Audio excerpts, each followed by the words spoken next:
نبی پاک صلی اللہ علیہ وسلم پہاڑ پہ بیٹھ کے پڑھتے تھے رات کو، تو وہاں نا ابو سفیان بھی آ گئے سنتے سنتے، کیونکہ انہوں نے پابندی لگائی ہوئی تھی کہ کوئی بھی بندہ وہاں نہ جائے، سوشل بائیکاٹ معاذ اللہ کیا ہوا تھا، کوئی نہ ادھر جائے، تو سنتے سنتے ابو سفیان آ گئے۔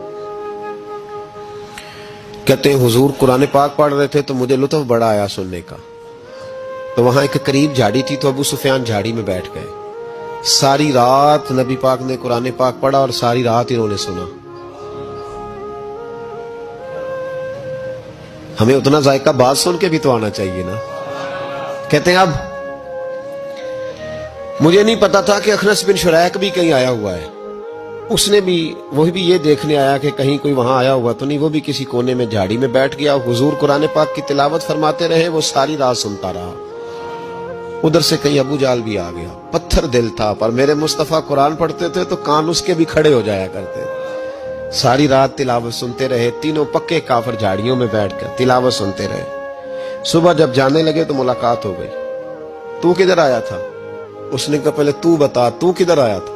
میں تو آیا تھا دیکھوں کوئی آیا تو نہیں، میں تو کدھر؟ اس نے کہا میں بھی یہی دیکھنے آیا تھا کہ یہاں کوئی آتا جاتا تو نہیں۔ ابو جال زیادہ شاطر تھا، کہنے لگا خبردار کل کوئی نہ آئے، آج تو آ گئے کل نہ ہونا۔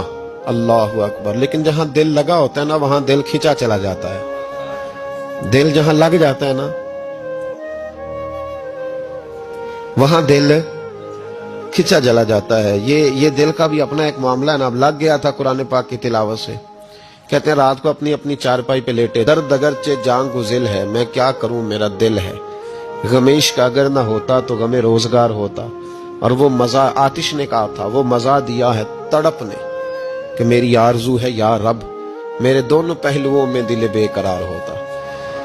کہتے ہیں کہ اگلی شام پھر آئی، وہی کیفیت، وہی انداز، وہی شوق، چارپائی پہ لیٹے پر کانوں میں وہ آواز رس گھولے، لیٹا نہ گیا، اٹھے پہنچے، لیکن آج جگہ بدل کے بیٹھ گئے تینوں۔ صبح ساری رات سنتے رہے محبوب کی تلاوت، صبح اٹھے تو پھر چوک میں ملاقات ہو گئی، تو کدھر آیا تھا، تو کدھر؟ ابھی بات ہونے۔ ابو جال ذرا زیادہ شاطر تھا، کہنے لگا میں تو تم دونوں کا خیال کرنے آیا تھا، کہیں تم دونوں تو نہیں آئے، یہ دیکھنے کے لیے آیا تھا۔ اللہ اکبر۔ 3 دن مسلسل آتے رہے اور میرے مصطفیٰ کریم کا ساری رات قرآن پاک سنتے رہے۔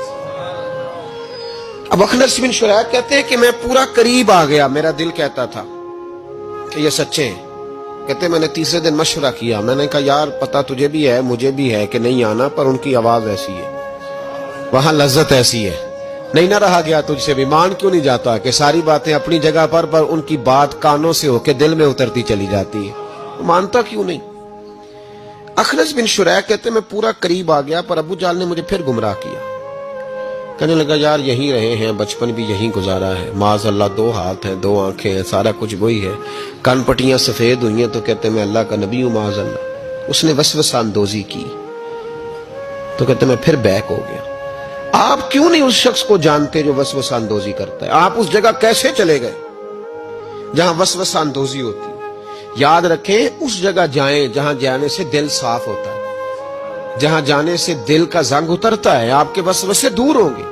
وہاں جائیں جہاں ایمان کی، یقین کی، تیقن کی دولت بڑھتی ہے۔ کیوں وہاں جاتے ہو جو بیک کر دیتا ہے؟